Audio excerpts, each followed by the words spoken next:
So, last week was the release of AMS2 V1.6, and today I'm going to talk about I'm going to give you a rundown about everything which was included in it. So before I'm going to talk about that, I'm just going to tell you that this will be everything I can show you, because like the AI, I feel like I'm not the best person to talk about it. And also I feel like there are a lot of other people who can discuss it a lot better. So now let's get started with the important notes. And if you want to read the full changelog, I'm not going to bring up everything. You can check it out in the description down below. And whilst you're down there, please also subscribe and hit the like button. I know it's early, but please. Okay, so the important notes before we get in. All the setups have been reset due to the physics update, and also the time trial records have also been reset due to it. Then the AI have received a wet skill option, which allows you to adjust the AI skill level in various wet conditions without affecting their performance in the dry. Then also they have added a career mode to the new GUI, and they will talk about it in the upcoming dev update, and as I understand it, it will be the last one, and then they will move on to a style which is closer to what the rest of the market does in terms of status updates, on their updates. Then they have some known issues and limitations. 48 car grids only for single player, and only if you have at least 12 gigabytes of RAM. And then if you want to expand that, if you want to drive with more than 32 cars, that including AI, because this is single player, there might be some weird things that cars might get spawned on top of each other due to them sharing pit boxes. Then also in multiplayer, you're allowed to have over 28, but it's not recommended. They strongly recommend no more than 28 because they have been issues with it, but they say unless host has already been running 32 car fields reliably. So it's a bit like that. So hopefully they could improve it, because LFM was added on Friday too, and that has shown that there are still quite a few issues, but not really connectivity. More there are certain bugs with TC ABS and also rolling start. So it shows that the multiplayer is still quite good. Then AI calibration is still not top, and they will it says receive further fine-tuning in the coming days, especially for wet conditions. Faster cars do not have working AI yet. Karts, I mean. So that's something interesting you can think about. So maybe when this video comes out, they have already done that. And they also have some issues with the championship mode, and also, and then some issues with with triple screens where they talk about it. So now let's get into the actual changelog. So now they are talking about the IMSA track pack. So what I will do now is show videos of me driving all of the circuits and all the different layouts, starting with Motherboard, then Road Atlanta, then Sebring.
Then we get to the first content pack which they have added, which is Endurance Pack Part 2, which adds the Alpine A44,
Ligier JSP217,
and Oreca 07. So the Alpine is to the LMDH class, Ligier and Oreca are to LMP to Gen 1 and 2.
So LMP2 Gen 1 is unrestricted and Gen 2 is current IMSA spec.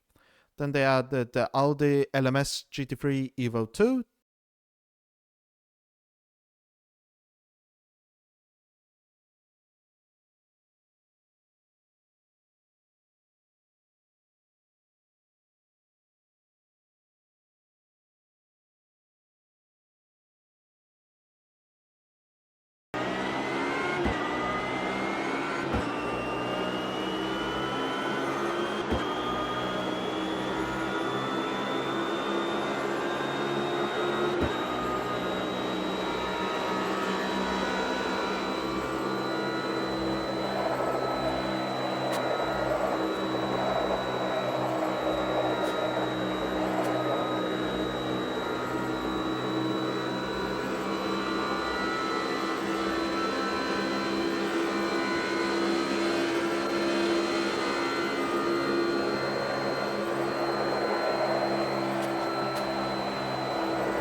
And the Corvette Z06 GT3.R to the GT3 Gen 2 class, which are more modern GT3 cars.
And then they have the Lamborghini Dream Pack Part 1. There will also be a Part 2 later on and maybe more. So what they've added is the Huracan Evo 2 to the GT3 Gen 2 class.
the Super Trofeo Evo 2 to its own Super Trofeo class.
The Veneno Roadster to the Hypercar class.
And then the SC63 to the LMDH class.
then also they have some free base game additions, where they added the Audi Quattro to Group A.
The LMS GT3 Audi to the GT3 Gen 1 class.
The Audi LMD R8 GT4 to the GT4 class.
Ligier JSP 320 to the P1 Gen 2 class.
And Corvette Z06 has been updated to the Z07 upgrade performance package.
And now we get into the general things. So they've revised lighting properties for all climates.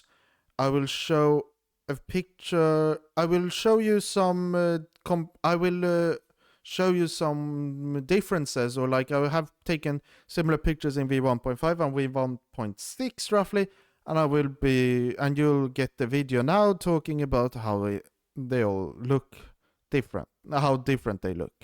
So this shows really the clear difference in how the photos actually look. So the picture to the right is the beta, or I should say V1.6, and the left one is V1.5. So and also delivery is Dust KRRT, I believe he's called, SKRT or something like that. His livery pack, which is available on Overtake. So what you can clearly see is here, you have the curbs, which, yeah, it's just a different position. But you can see like how it's a lot brighter here because I did the same conditions and everything. So you can see it's a lot brighter here, a lot more vibrant. So you can see everything a lot clearer. And then also here, if you just look, it looks shinier. You can clearly, it looks quite clear to me how it actually looks. Yeah, like at the Ineos, it looks alright, but here it looks really nice. And then here too. So it looks, you can see the reflections are quite interesting. But now let me just take you and show you the rain. And now when looking at the rain, so yeah, the same format where the right one is, I believe the right one, yeah, the right one is the beta again. And you can clearly see here the rain is more pronounced. You can see the rain a lot better. Then also the puddles aren't as big, which, yeah, they made the limiter, they made the it quite a bit bigger, I should say. Or what I don't know what I'm talking about, but what I mean is that they made added a limiter to the max depth of a puddle to make it a lot better. But then they also made the wet track more slippery. So yeah, pick your poison. It becomes easier to drive because you won't aquaplane a lot, but you will lose a lot of grip. But you can also see here, yeah, the reflections. Here there's barely any reflections. Well, so you can clearly see shine and reflections of the light. And also the spray looks roughly the same.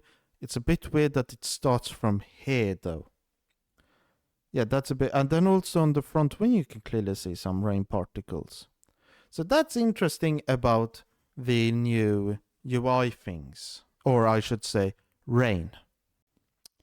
Then we have the wet and rubbered racing line will be more shiny during when it's wet. I will show you a picture of that now. Then humidity dependent visual wet representation to trees and foliage. I'll show a picture up now. Fireworks, another picture, and then tire smoke dynamics. I will show a little video now of me doing a burnout.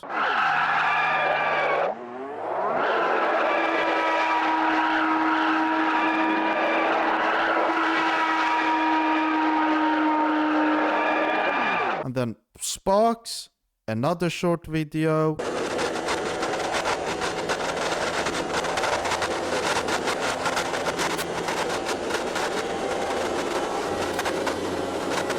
And then, we said the road racing line and the car materials is all I've talked about in the video. When I compare. Then they have an overhauled user interface design. I will be discussing it now. So the UI you can clearly see here looks quite a lot different, and in my opinion a lot better. So some things which are interesting here. Here is you see the affinity and also replays. Then you can also hear the time trial looks a lot better in my opinion. And then if we just go back to, you can see here. And also what I want to show is here is the career mode. And then there was something I don't fully remember now. But yeah, the presets it was. So here if you choose a preset, let's pick Formula V10. They get cool pictures. The color also changes if we just choose like a bluer one. So like here. Then if you choose single race, it will be that class. You will have those tracks, but then you can disable the preset filter, enable, apply preset track defaults. So I believe it changes, so every race and practice and everything is the same. It's the correct time. Time trial looks the same and everything, but like the colors look different. I think they maybe want to make it so you can make your own in the future, but I'm not so sure. Then the presets also in the user interface design. static HUD track map. I'll show a picture of it now. Then LMDH and GT3 class have been changed to GTP and GTD to represent IMSA classes. The logos I will show roughly now, or I will show them in the user interface design. Then we come to physics. You have tire physics, and I will be showing you two videos, one of V1.5 and one of V1.6. And it's me driving the Lotus 98T around Indianapolis Motor Speedway, but not the speedway layout, but the road course layout.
Then to audio, they have adjusted a lot of the car sound effects. And then to tracks, they have added pitch control lights to all tracks, so I'll show that now. And then in vehicles, they have added tint and reflections. Yeah, so that's a video which I have a link to in the description, which they have shown. Yeah, and scratches. Tire and flat spotting, picture up now. And then fresh shine, another picture. And that covers about it for this update, really, because, yeah, it's very big, but a lot of the things I can't really talk about because they're like minor things which have happened to each car. And yeah, that's about it for those, and then AI, as I said. So, yeah, if you have any comments or any questions, just comment it down below. And once you're done there, please hit the like button and also subscribe. My next video, if I've done my calculations correctly, my next video should be my 200th long form video on this channel. And that means that I will be making a video next week of me having a look back at my first videos and also discussing a bit where I came from in terms of this YouTube channel. So that will be interesting. And then after that, we'll see what happens. I'll probably do some videos on the cars, some videos on, yeah, the tracks, a bit here and there, depending on what's actually relevant for the current time in AMS2, and also if there are some news. But until then, I've been Racing Legend, you've been my amazing viewers. Thank you for watching. Goodbye!